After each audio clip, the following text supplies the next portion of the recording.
जय सिया राम। तो कल हमने अपने कथा रसिक श्री सीताराम जी को श्रवण कराया कि किस तरह कबीरदास जी से तो बादशाह भी हार गए।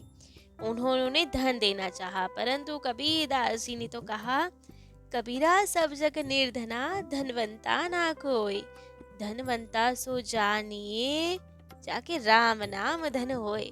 हमारे धन तो केवल श्री सीताराम जी हैं, बाकी सब जग निर्धन है और कोई धन हम नहीं मानते, राम नाम धन को ही मानते हैं।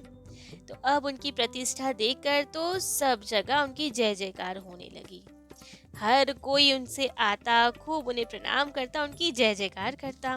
परंतु कबीरदास जी कहते, ना कुछ किया ना कर सका, ना कर सकत शरीर, जो कुछ किया सो हरि किया, सब कहत कबीर कबीर। कि मैंने कुछ नहीं किया, जो कुछ किया हमारे ठाकुर जी ने किया, केवल हमारा नाम हो रहा है।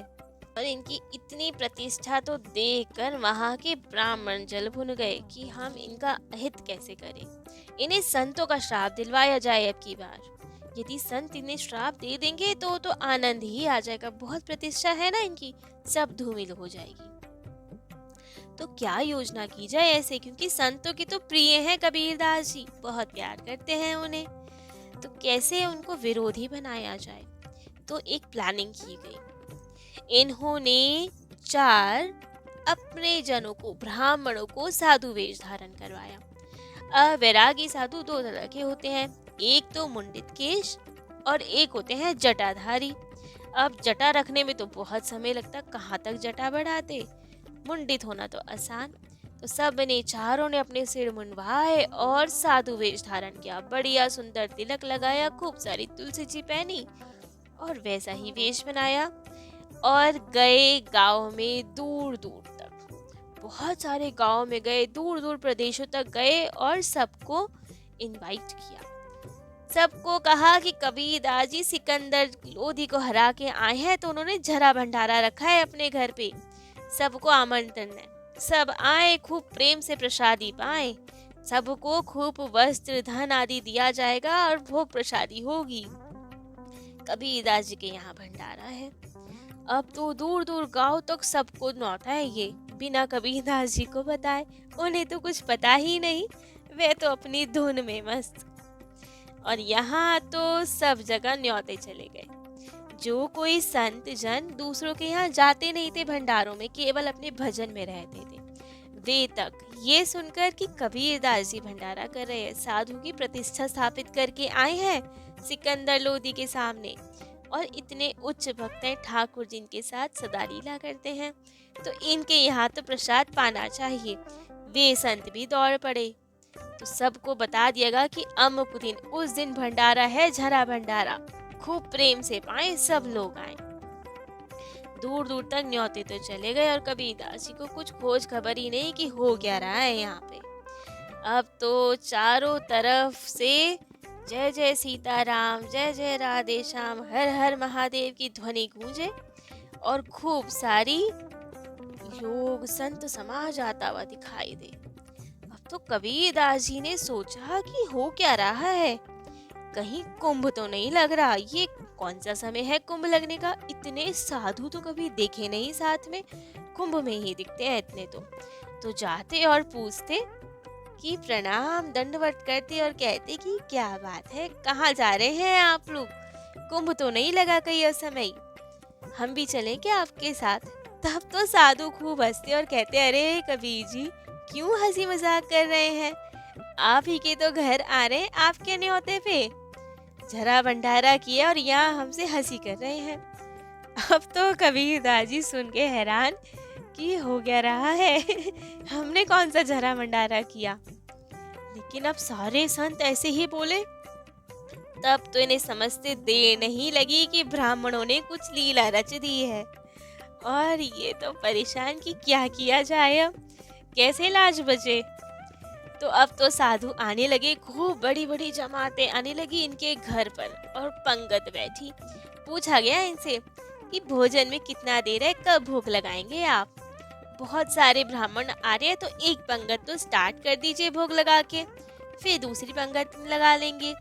तो कबीरदास जी ने कहा, हाँ हाँ भगवान, बस बनी गई रसोई, भोग लगाने ही जा रहे हैं। लेकिन साधु लोग कहते हैं कि कबीर जी, इतना बड़ा भंडारा तो किया, तो पता नहीं चला रसोई कहाँ बना रहे हैं आप। ना तो कहीं से धुआं उठता दिख रहा, ना लड्डुओं की खुशबू आ रही। क्या बात है, कहाँ पे रसोई बन रही है?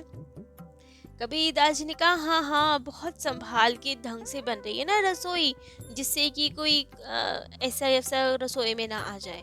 तो इसलिए बहुत प्रेम भाव से ठाकुर जी की सेवा में बन रही है रसोई, सब तैयार है, हम आते हैं थोड़ी देर में। अब साधु ने पूछा, अरे आप कहाँ चले? तो कबीरदास जी ने कहा कि अरे पक्की रसोई है ना, गर्मी बहुत है, तो रायते के बिना तो कैसे ही हजम होगी, और रायता थोड़ा पतला हो गया, तो बस थोड़ी दही और लेने जा रहे हैं, बढ़िया गाढ़ा रायता खिलाएंगे। दही कम पड़ गया तो बस वही लेने जाते हैं। साधु ने कहा, अच्छा अच्छा, ठीक है, जाएं। अब कबीरदास जी को तो एक ही तरीका आता है सिचुएशन से बचने का। जब उलझन आवे घनी और अवसर आवे तंग, तो राम भरोसे छिप रहे अच्छा सीखा ढंग। तो बस अब तो राम भरोसे कबीरदास जी इस गली से उस गली होते हुए पहुंचे गंगा जी के तट पर, और घनघोर झुरमुट में झाड़ों में छुपकर बैठकर खूब प्रेम से भजन किया कि अब राम जी संभाले, हमारा तो क्या है, हम तो कुछ नहीं कर सकते, बढ़िया से भजन में बिजी। और यहाँ पे साधु महात्मा आते जाएं और सब आपस में एक दूसरे का स्वागत करे, खूब कथा कीर्तन चल रही कि जब तक भोग नहीं धरा जा रहा कीर्तन ही कर ले, बढ़िया कीर्तन हो रहा वहाँ पे। तो धीरे धीरे जब देर होती गई, ये कबीरदास जी तो दही लेके आए ही नहीं अब तक, तब सबको थोड़ा संशय हुआ कि हो क्या रहा है। जाके आसपास देखा कि कहीं रसोई भी नहीं दिख रही, कहीं पे कुछ पकवान बनते नहीं दिख रहे, कबीरदास जी है नहीं, तो ये हुआ क्या? और इधर कबीरदास जी अपनी धुन में, कोई तन दुखी कोई मन दुखी, कोई धन बिन रहत उदास, थोड़े थोड़े सब दुखी पर सुखी हरि के दास। बस इसी भावना से कबीरदास जी तो परम सुखी आराम से प्रेम मग्न होके अपना कीर्तन कर रहे हैं। परंतु इधर हमारे रघुवीर जी को अपने कबीर की चिंता हो गई कि इतने संत आ गए हैं, उनका अपमान ना हो जाए, कहीं संत सच में हमारे कबीरा को श्राप ना दे दे, क्या किया जाए अब? वहाँ ठाकुर जी चिंता में कहते हैं कि सियाजू, आज तो कुछ करना पड़ेगा, हमारे कबीर पे गहन संकट आ गया है, हमें तो जाना पड़ेगा। जानकी मैया कहे कि क्या लीला का विचार है भगवान? तो उन्होंने कहा, लीला तो क्या, जाके रसोई बनाएंगे, अब हम जाते हैं हम जल्दी से। अब हनुमान जी कहे, प्रभु आप कहाँ चले? तब उन्होंने कहा कि पूछो मत, आज तो कबीर की संकट को दूर करना है। हनुमान जी ने कहा, प्रभु मैं भी साथ चलूंगा।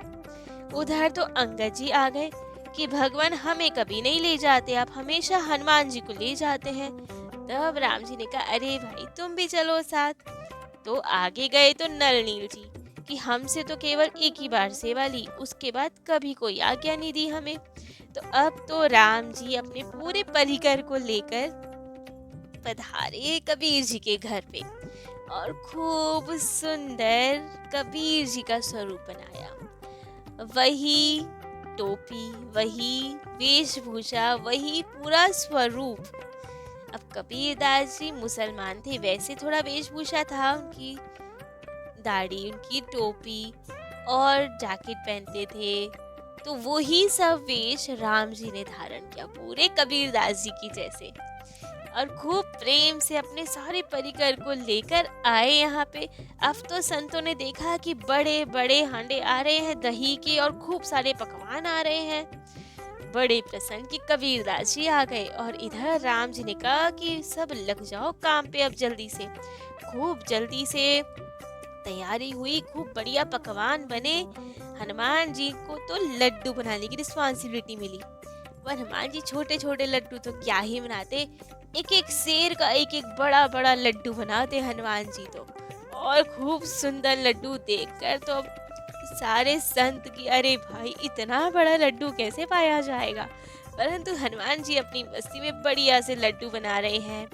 नल नील कुछ इंतजाम कर रहे हैं। सब जगह अब तो तुरंत तुरंत रसोई तैयार होने लगी और सबके आगे पत्तलें परोसी गई। अब जब बनाने वाले हमारे ठाकुर जी तो 56 पकवान, तो क्या वे तो अनंत गुना सुंदर पकवान और बहुत सारे पकवान बनवा सके। तो फिर बस अब तो खूब सारी पतले लगी, एक एक ब्राह्मण एक एक संतों के आगे। खूब सारे दोने लग गए, बड़े बड़े लड्डू आने लगे और खूब सारे पकवान आए। अब तो सब देख के हैरान कि ये तो क्या अद्भुत भंडारा कर रहे हैं कबीरदास जी। और सब परिकर स्वयं हनुमान जी, अंगद जी, स्वयं हमारे ठाकुर जी राम जी लग गए परोसने के लिए और खूब प्रेम से संतों को परोस कर जिमाया। खूब प्रेम से पंगत हो रही है और जयकारा लगा। अब तो जब संतों का भोज भंडारा होता है तो खूब जयकारे लगते हैं। राम जी की जय, श्री सीता राम जी की जय, गौरी शंकर की जय, राधे श्याम की जय, हनुमान जी रंगवा रहे हैं खूब जयकारा। और अंत में लगता है जयकारा दाता भुक्ता की, जो भंडारा करवा रहे हैं उसकी भी जय जयकार होती है।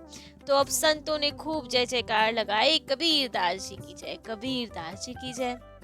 अंत में फिर हनुमान जी ने दोहा कहा, राम कहे सुख उपजे, कृष्ण कहे दुख जाए, महिमा महाप्रसाद की पावो प्रेम लगाए।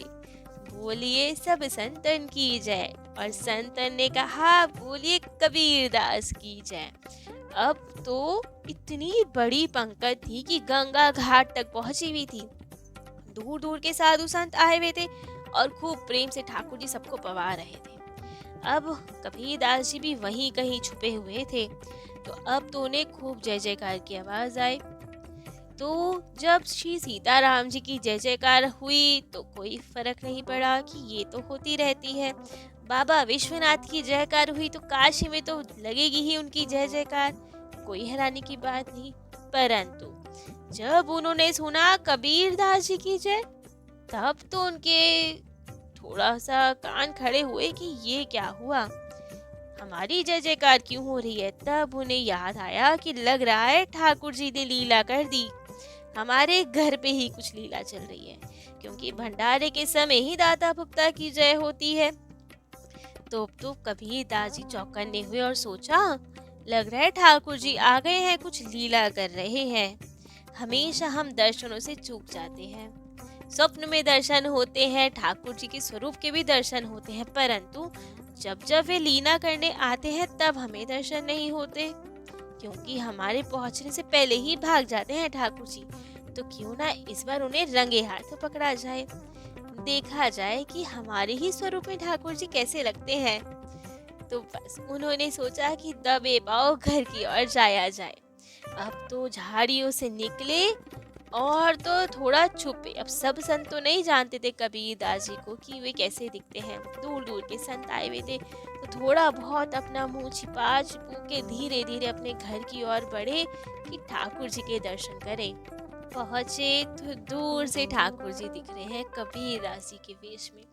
अब कबीरदास जी तो देखकर निहाल कि कितने सुंदर दिख रहे हैं, हमारा ही स्वरूप है, वही टोपी है, वही छड़ी ले रखी है, लेकिन फिर भी कितने सुंदर दिख रहे हैं। तो खूब प्रेम मगन होके नृत्य करने लगे, हरी मेरा बहुरंगा। लेकिन फिर सोचा कि अरे नहीं, भेद खुल जाएगा, तो वहीं पंगत में ही बैठ गए कि जब परोसने वाले ठाकुर जी है तो उनके हाथ का प्रसादी मैं भी तो पाऊं। ठाकुर जी अपने पूरे परिकर के साथ आए हैं, जरूर हनुमान जी भी साथ आए होंगे, सब आए होंगे। तो आज तो ठाकुर जी के हाथ से भोजन करूंगा। तो बस सर नीचा करके मुंह छुपा के बैठ गए पंगत में। अब राम जी तो अंतर्यामी ना, उन्हें तो सब पता है। कबीरदास जी सोच रहे हैं कि ठाकुर जी से छुप जाऊं, लेकिन उनसे कहाँ कोई छुप सके। आए, कबीरदास जी की भी पत्तल लगाई, परोसा। अब तो कबीरदास जी मुंह नीचे करके कि देख ना ले ठाकुर जी लेकिन ठाकुर जी तो हटे ही ना वहां से। धीरे धीरे अपने सब परिकर को बुलाया कि इन्हें प्रेम से जिमाओ। पहले तो सबने सामान रखा और अब कबीरदास जी सोचे कि ठाकुर जी आगे बढ़े, लेकिन ठाकुर जी तो हिले ना वहां से। झुके और कबीरदास जी के कान में बोले, क्यों जी, पहले तो भाग गए जब संत आए, और अब जब पंगत हो गई तो आके बैठ गए सबसे पहले चुपचाप। जो मालिक होता है, जो करने वाला होता है, वो सबसे पीछे पाता है। पहले सबको संतों को पवाया जाता है, मेजबान होके स्वयं पहले बैठ गए पाने के लिए। तो अब तो कबीरदास जी बहुत सकुचाए कि ठाकुर जी तो पहचान गए, लेकिन फिर थोड़ी नजर उठा के देखी ठाकुर जी की और देखते ही निहाल कि कैसे लग रहे हैं ठाकुर जी। अब लेकिन ठाकुर जी तो मस्ती के मूड में कबीरदास जी को सुना रहे हैं। तो कबीरदास जी ने भी कहा, मालिक आप हैं, करने वाले आप हैं। यहाँ के जो मेजबान है कबीर नहीं है, वो तो रघुवीर है। तो ठीक है, मेजबान पीछे पाता है तो आप पीछे पाना, हम तो पहले पाएंगे अपने ठाकुर के हाथ से। अब ये बात सबको तो नहीं पता, ये तो ठाकुर और उनके भक्त के बीच की वार्ता थी। तो अब राम जी भी खूब प्रसन्न और खूब प्रेम से कबीरदास जी को पवाया उन्होंने।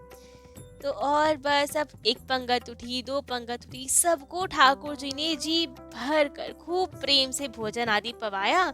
जाते समय सबको 11-11 स्वर्ण मुद्राएं दी, खूब वस्त्र आदि दिए, खूब प्रसन्न होके गए संत। खूब सारा भर कर आशीर्वाद कबीरदास जी को दे के गए संत।